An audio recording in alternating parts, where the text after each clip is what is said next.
जब किसान अपनी फार्मिंग का काम शुरू करते हैं तो उनका एक इम्पोर्टेंट सवाल होता है, सब्सिडी कहाँ से मिलेगी। सबके लिए एक ज़रूरी सवाल है। आज हम आपको सब्सिडी स्कीम के बारे में पूरी जानकारी देने वाले हैं जो आपकी इनकम को बढ़ा सकती है। तो सबसे पहले किसानों को ये समझना होगा कि सब्सिडी कहाँ कहाँ मिलती है। Fertiliser, seeds, machinery, irrigation system और ट्रेनिंग, ये सब गवर्नमेंट सब्सिडीज़ के अंडर आते हैं। अब बात करते हैं किसानों को कितनी मिलती है और कैसे मिलती है। पहला है फर्टिलाइज़र सब्सिडी। फर्टिलाइज़र सब्सिडी सबसे ज़्यादा किसानों को मिलती है और इसके अंदर यूरिया, डीएपी, म्यूराइट ऑफ पोटाश जैसे फर्टिलाइज़र्स आते हैं। यूरिया की सब्सिडी काफ़ी हाई है, जो किसान को 2 से 3 रुपीज़ पर केजी के प्राइस पर मिलती है। ये सब्सिडी गवर्नमेंट के थ्रू डायरेक्ट सब्सिडी ट्रांसफ़र के ज़रिए अवेलेबल होती है। आपको फर्टिलाइज़र शॉप पर जाना है जहां सब्सिडाइज प्राइस पर ये फर्टिलाइज़र्स मिलते हैं। दूसरा है सीड सब्सिडी। सीड सब्सिडी भी किसानों के लिए एक इम्पॉर्टेंट सब्सिडी है। ये स्कीम किसानों को हाई क्वालिटी सीड्स प्रोवाइड करती है जो उनकी क्रॉप प्रोडक्शन को इम्प्रूव कर सकती है। 20 से 30% सब्सिडी मिलती है हाई क्वालिटी सीड्स पर। ये स्कीम स्टेट गवर्नमेंट के थ्रू इम्प्लीमेंट होती है और किसान एग्रीकल्चर डिपार्टमेंट से कांटेक्ट करके सीड सब्सिडी का फ़ायदा उठा सकते हैं। तीसरा है मशीनरी सब्सिडी। मशीनरी सब्सिडी काफ़ी किसानों को मदद देती है। Tractor, seed drill, harvester machine और इरिगेशन सिस्टम को गवर्नमेंट 40 से 50% सब्सिडी प्रोवाइड करती है। ये सब्सिडी किसानों को एग्रीकल्चर स्कीम के अंडर मिलती है और किसान गवर्नमेंट सब्सिडी पोर्टल के थ्रू अप्लाई कर सकते हैं। आपको रजिस्टर्ड डीलर्स के थ्रू मशीनरी खरीदनी होती है।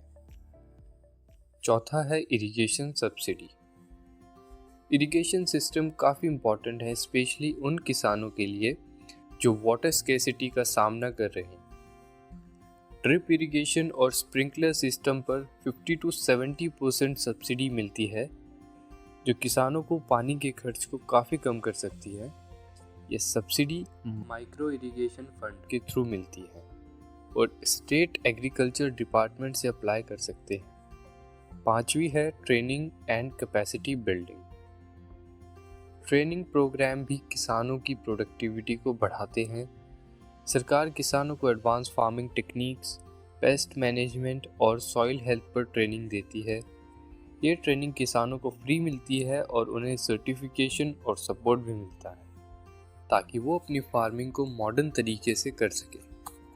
ये ट्रेनिंग कृषि विज्ञान केंद्र के थ्रू मिलती है। छठी है क्रॉप इंश्योरेंस। प्रधानमंत्री फसल बीमा योजना एक ऐसी स्कीम है जो किसानों को क्रॉप फेलियर के केस में फाइनेंशियल सपोर्ट देती है। प्रीमियम काफ़ी कम होता है और किसान अपनी क्रॉप्स को नेचुरल क्लैमिटीज़ के लिए इंश्योर कर सकते हैं। गवर्नमेंट इस स्कीम में 50% प्रीमियम तक बेयर कर सकती है। ये किसानों के लिए एक फाइनेंशियल सेफगार्ड बन जाते हैं। सातवीं है soil health management. Soil health को लेकर भी गवर्नमेंट ने सब्सिडीज प्रोवाइड की है। सॉइल टेस्टिंग और इम्प्रूवमेंट टेक्निक्स को सब्सिडाइज रेट पर किसान अवेल कर सकते हैं, जिससे उनका सॉइल हेल्थ इम्प्रूव होता है और क्रॉप प्रोडक्शन भी बढ़ता है। 50 to 75% सब्सिडी अवेलेबल है जो किसान को सॉइल टेस्टिंग किट और ऑर्गेनिक फर्टिलाइजर्स के लिए मिलती है। ये स्कीम्स किसानों को ज़्यादा सस्टेनेबल फार्मिंग और हाई क्वालिटी प्रोड्यूस बनाने में मदद करती है, जो उनकी इनकम को बूस्ट करते हैं। सब्सिडी स्कीम किसानों के लिए फाइनेंशियल रिलीफ और ग्रोथ अपॉर्चुनिटीज़ लाती है। अगर आप इस स्कीम का सही इस्तेमाल करें तो आप अपनी फार्मिंग प्रैक्टिस को अपग्रेड कर सकते हैं और अपनी इनकम को काफ़ी बढ़ा सकते हैं।